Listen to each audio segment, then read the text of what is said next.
Atunci când excizăm chirurgical dermatologic o aluniță, excizia este o excizie în felie de portocală, așa cum știm, lăsând în urma ei o zonă lipsită de tegument pe care noi o afrontăm chirurgical. Idealul este să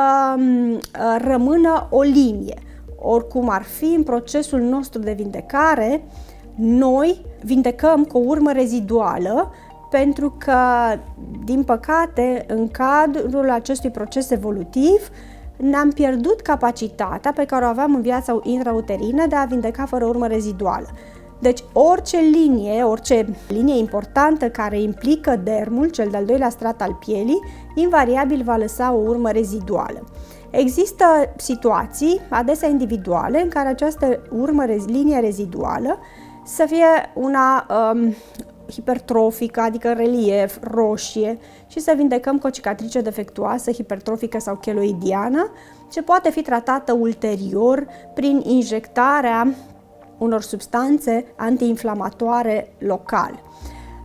De altfel, pentru că, așa cum spuneam, excizia este o excizie largă, linia sau cicatricea reziduală poate fi în unele situații o zonă hipotrofică, ușor lărgită, nu neapărat de dimensiunea leziunii inițiale sau a defectului pe care noi l-am obținut, dar poate să fie o zonă mai largă pe care noi o putem corecta cu tratamentele de rejuvenare laser, cel mai adesea rejuvenarea fracționată laser CO2. Idealul, și atunci când excizia este făcută corect,